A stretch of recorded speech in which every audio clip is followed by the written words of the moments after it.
cérémonie commémorative de la disparition de Jean Nigaud.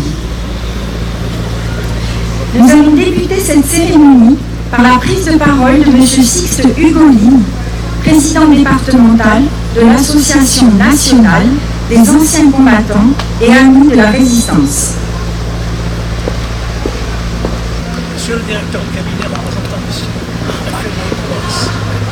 Monsieur l'adjoint représentant M. le maire de Bastia,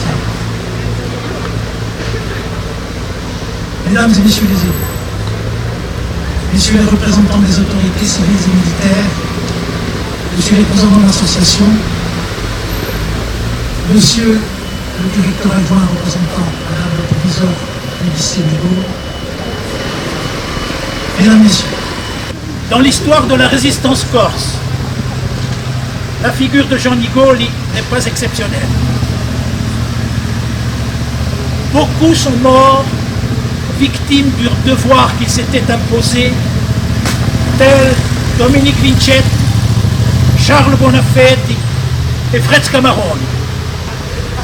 D'autres, qui n'étaient pas moins courageux, ont survécu et témoigné, tels Ribelli, Bébé Arrighi et Léo Miguel. Ils sont tous présents dans le panthéon de la résistance corse. Pourtant, Jean Nigaud y fait figure d'exception par son charisme, son engagement et le message qu'il nous laisse. Né à Carbini, à la fin du XIXe siècle, d'une famille modeste de 5 enfants, il a bénéficié des avantages que la République offrait aux enfants du peuple pour intégrer l'école normale et devenir instituteur. Sa voie était donc toute tracée. L'éducation nationale fut son premier champ de bataille. Loin de se plier aux injonctions des autorités, il a cherché à améliorer les programmes.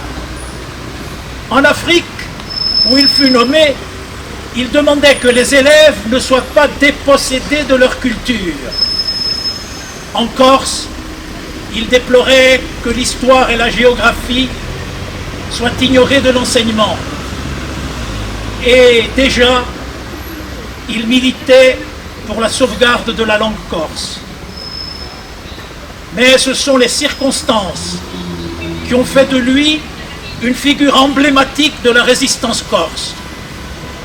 Engagé au Parti socialiste, aux côtés du Front populaire, dès que la Corse fut menacée d'annexion par Mussolini, il réagit avec force et vigueur. Vous n'êtes que des ventres et la Corse est un roc, écrivait-il. Mais l'événement qui a changé son existence, ce fut l'invasion de la Corse par les fascistes italiens le 11 novembre 1942. C'est là qu'il entre vraiment en résistance. Au Front National, il connaît les communistes et il adhère à leur parti. Dans une lettre, il regrette d'ailleurs amèrement de ne pas les avoir connus plus tôt. Très vite, il devient donc l'un des principaux dirigeants du Front National pour la liberté et l'indépendance de la France. Chef militaire, il est responsable de l'armement des résistants. À ce titre, il participe à toutes les opérations de livraison d'armes, prenant chaque fois des risques insensés. Car l'ennemi veille. Il est partout, dans tous les villages. Arrêté le 27 juin 1943 sur dénonciation, alors qu'il mettait au point l'opération de débarquement d'armes à Salecce, il est torturé, puis jugé par le tribunal militaire italien qui siège à Bastia. Il est condamné le 28 août à mort. Et suprême injure, il est condamné à être fusillé dans le dos comme les traîtres. Les fascistes italiens lui vouent une haine farouche. aidé par un Italien infiltré dans la résistance, il déjoue toutes les tentatives d'évasion. Malgré toutes les promesses, Nigoli comprend qu'il sera fusillé. Demain, à 4 heures, je serai fusillé, écrit-il. En fait, il n'est pas fusillé. Quand le peloton d'exécution lui demande de tourner le dos, il le refuse. Il proteste. Il n'est pas un traître. Il provoque même ses tortionnaires. Vous êtes des lâches, dit-il. Vous n'avez pas le courage de me regarder droit dans les yeux pour accomplir votre sale besogne. Alors il n'est pas fusillé, mais il est décapité à l'arme blanche. La tête tranchée, son corps est jeté dans une caisse que l'on retrouvera bien plus tard. Auparavant, dans sa cellule de condamné, en attendant la mort, cette mort qu'il trouve accueillante, il écoute s'égrener les heures. Il entend résonner les cloches de l'église voisine. Il écrit « Elles rythment le temps et semblent parler. Elles disent solennellement « Entendez le temps. Nous vous avertissons tous les jours, mais le bruit du monde vous empêche de nous entendre. Il veut qu'on s'interroge tous les matins sur le sens de l'horloge et de la dernière heure. Faisant montre d'une lucidité étonnante, il analyse l'état d'esprit d'un homme près de la mort. Il sent qu'il n'appartient plus à la terre, mais loin de s'effrayer, il trouve la mort plutôt accueillante. Car Nigoli sait pourquoi il meurt. Si vous saviez comme c'est beau d'être communiste, si vous saviez quel courage donne notre idée au moment de mourir, si vous saviez le bonheur qui descend en vous en pensant que vous mourrez pour les spoliés de la terre. Et il ajoute, et ce sont ses derniers mots, « Je meurs pur et ruiné ». Pour défendre sa vérité, il a payé le prix de la douleur. Il n'a pas décidé de risquer sa vie pour faire croire à sa propre valeur. Il s'est engagé pour défendre un pays humilié et pour clamer sa vérité. Nietzsche, le célèbre philosophe allemand, écrivait que la vérité est le plus rude des services. Il est rude, certes, ce service-là, mais il est aussi difficile et exigeant lorsqu'il est très risqué. Nigoli a risqué sa vie pour son parti et pour la Corse. C'est la leçon qu'il faut retenir d'une vie en tout point exemplaire. Jeunes gens qui m'écoutez, moi, j'ai fait mes études secondaires dans ce bâtiment devant lequel nous sommes aujourd'hui, et il s'appelait lycée Marbeuf, de sinistre mémoire. Vous, soyez fiers, en retenant ces leçons, devoir étudier au lycée Jean Nigoli. Vive le souvenir de Jean Nigoli, vive la Corse, vive la France.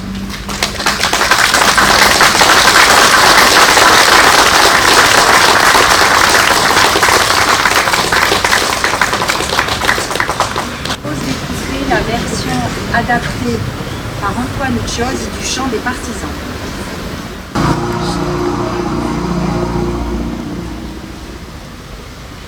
Amico, senti i corvaci in la piaggia arrabbiati. Amico, senti la gna, i paesi incatenati. Ai patrioti di campagna o di città, chi chiedono stasera un novità che un nemico la venuta non affora.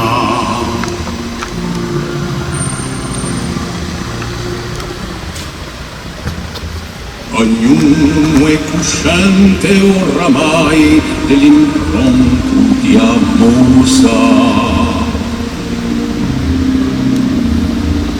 Amico, tu caschi, venerà un altro uomo alla risposta. Manesicherà do sangue sottuare sovote. Cantate fratelli, chi ci sente a libertà stanotte.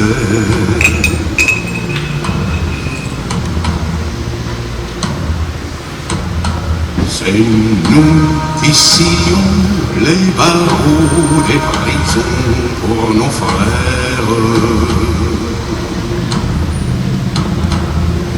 la haine à nos trousses et la faim qui nous pousse, la misère.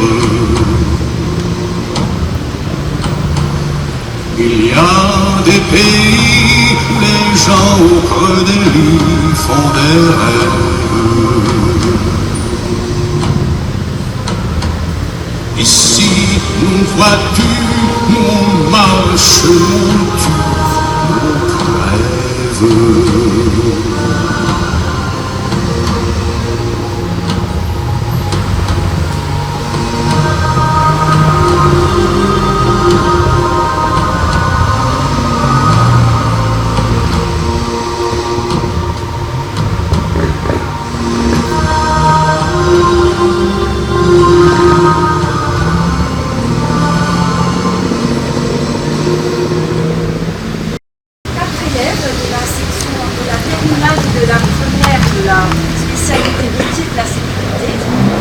Au lycée Jean de Gaulle et ils vont nous dire quelques mots sur la vie et les actions de Jean de Gaulle.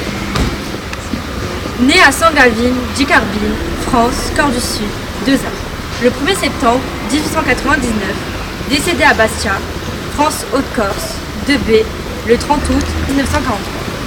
Jean de Gaulle est né le 1er septembre 1899 à Sangalvin, Dicarbine.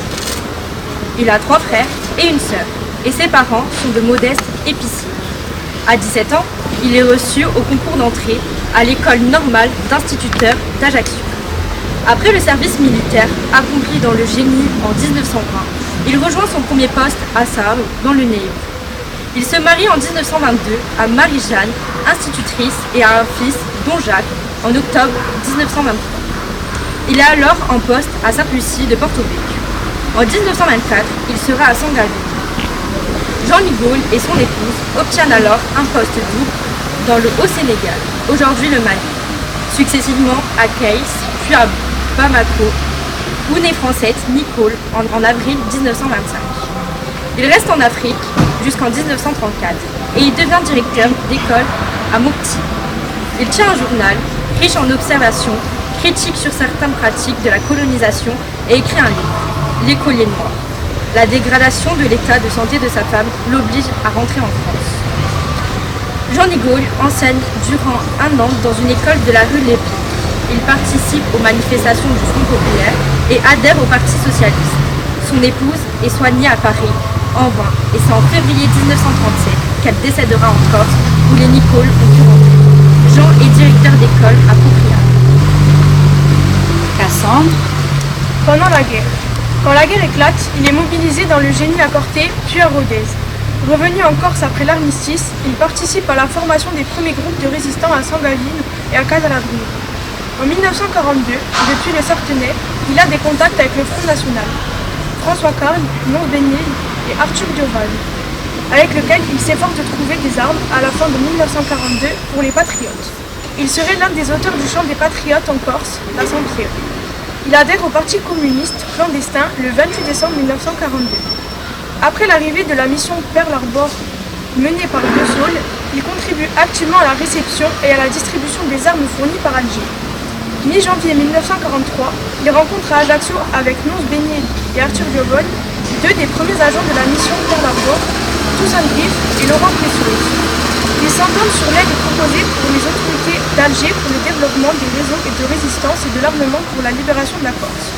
Le 6 février 1943, il participe avec son équipe, les résistants locaux de Piana et les 4 membres de la mission Pearl Harbor, à la première importante livraison d'armes dans la baie d'Avoine.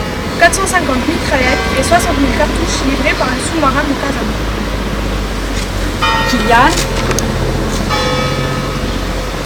Il part dans le nord de la Corse avec Toussaint Griff et Laurent Préziose y rencontrer les responsables des réseaux créés sur Bastia, Île-Rousse, Saint-Florent et Calvi. Fin février, Jean-Nicole lui propose l'enlèvement, très bien organisé, d'un général italien Pietri, qui serait transféré à Alger par le sous-marin Casabianca.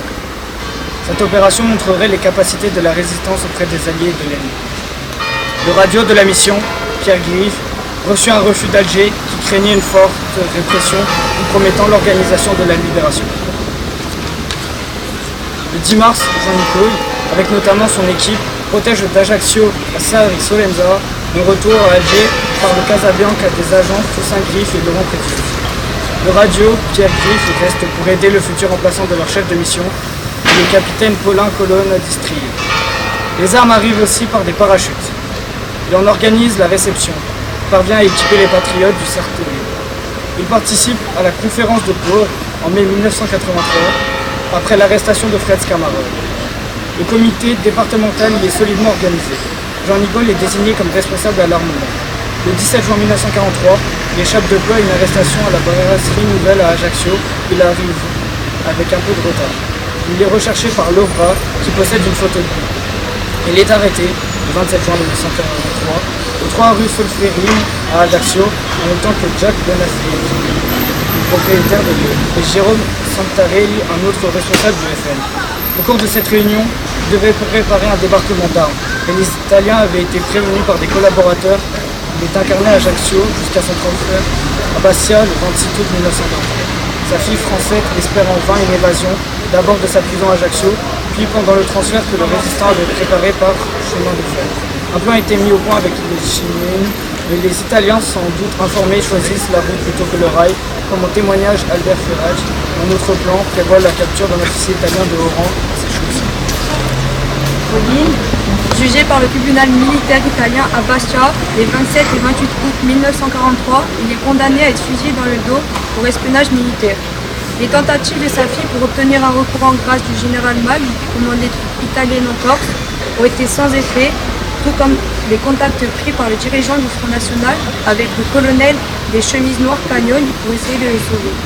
Il est exécuté comme Michel Bodz et le radio Luigi le 30 août 1943, lui à 7h30 le 30 août, à quelques jours de la capitulation italienne, alors que partout dans les territoires qu'occupent les Italiens dans le sud-est, les condamnations à mort font l'objet des recours en grâce toujours acceptés par le roi. Il ne dépendait que du général Mag d'y recourir. Il ne l'a pas fait. C'est même un acharnement auquel se sont livrés les fusilleurs. Le corps de Jean-Nicole est décapité et son corps porte des traces de mutilation à l'arme blanche.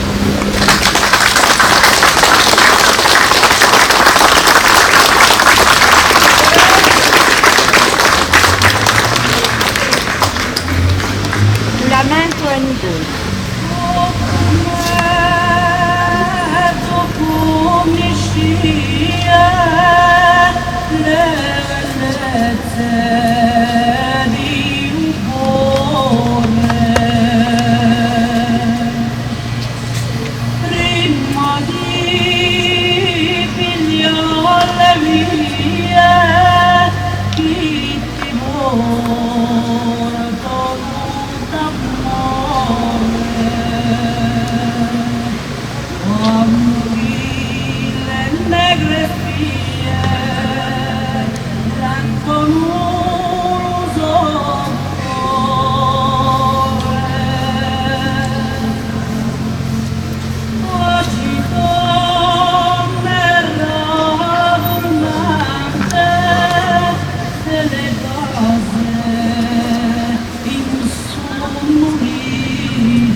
procéder au dépôt des gerbes.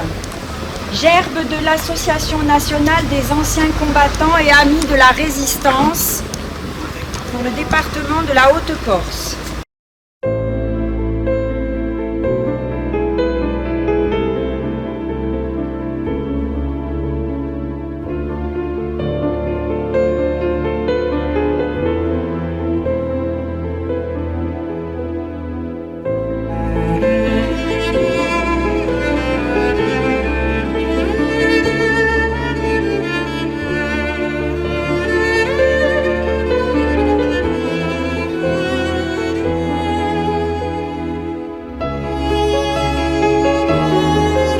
Gerbe de Madame la Présidente de l'Assemblée de Corse et de Monsieur le Président du Conseil exécutif de la collectivité de Corse.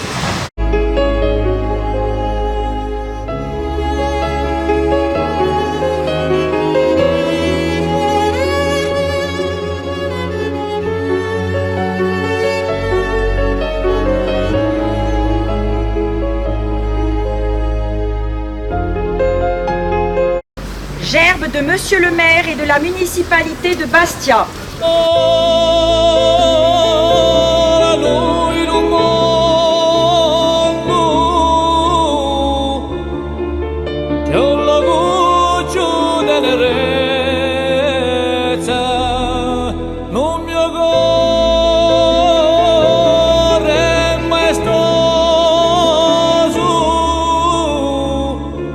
Gerbe de Monsieur Pierre-Yves Argat, sous-préfet et directeur de cabinet de Monsieur le préfet de la Haute-Corse.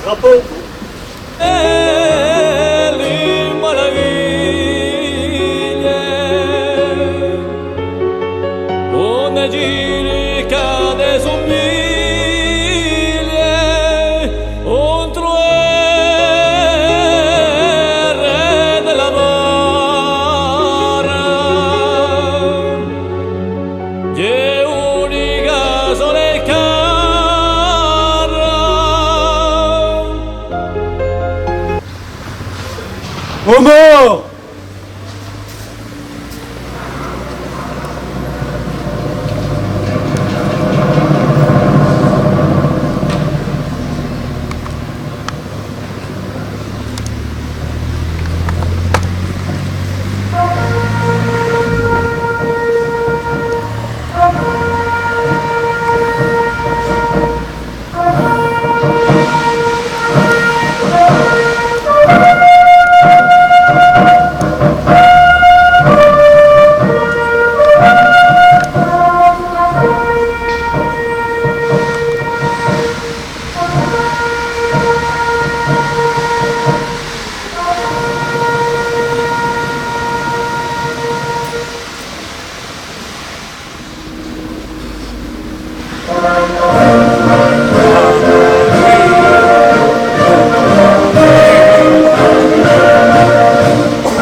Attendez-vous dans nos campagnes, ces féroces soldats qui viennent jusque dans nos bras, les dangers, nos filles et nos compagnes, nos hommes citoyens, formés au bataillon, à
Oh